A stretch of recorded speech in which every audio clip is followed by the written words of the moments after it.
اور میرے بھائیوں، آج کل ہم جس عذاب میں مبتلا ہیں وہ ہمارے سیاست کے میدان، جس طرح زبانیں کھلی ہوئی، جس طرح زبانوں کا غلط استعمال ہو رہا ہے، الیاذ باللہ ڈر لگتا ہے کہ اس کے اوپر اللہ تعالیٰ کا عذاب نازل نہ ہو۔ میں یہاں مسجد میں ممبر پر بیٹھ کر کبھی بھی یہ نہیں معمول رہا کہ کسی سیاست پہ بات کروں یا اپنی ذاتی رائے کے اوپر بات کروں۔ کیوں؟ اس لیے یہ امانت ہے، یہ ممبر، یہ محراب، یہ ایک امانت ہے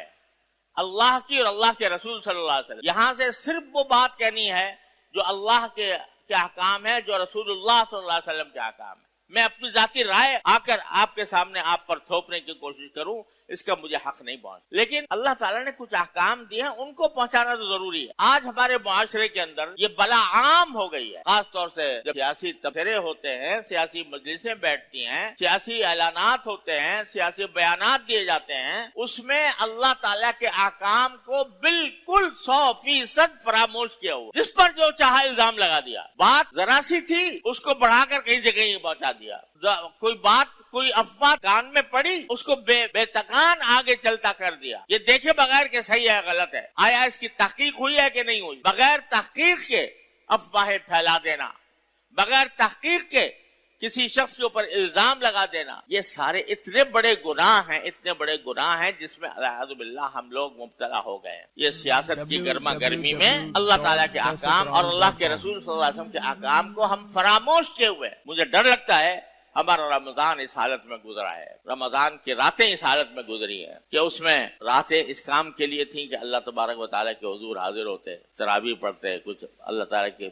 سامنے عرض معروض کر، لیکن وہ گانے بجانے میں، وہ اپنی تشہیر میں اور دوسروں پر زبانیں تان دراز کرنے میں اس طرح گزاری گئی ہیں کہ نہ رمضان کے تقدس کا لحاظ، نہ مسجدوں کے تقدس کا لحاظ، نہ اللہ تبارک و تعالیٰ کے شعائر کے تقدس کا لحاظ،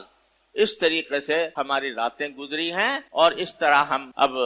ایک مسلمان کے خلاف اس طرح سپارہ ہو کے کھڑا ہوا ہے جیسے کافروں اور مسلمانوں کی جنگ ہو رہی ہے۔ ارے اللہ کے بندو، یہ جو کچھ بھی تمہارا سیاسی نظریہ ہو، سیاسی طور پر تم جس بات کو بھی بہتر سمجھتے ہو، اس کو اختیار کر سکتے ہو، اللہ تعالیٰ سے مدد مانگ کر، اللہ تعالیٰ سے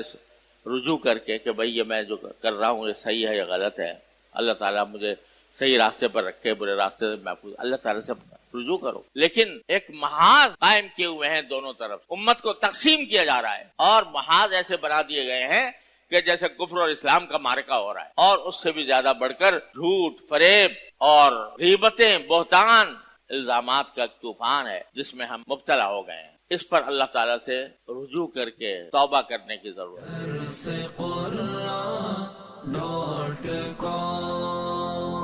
www.darsequran.com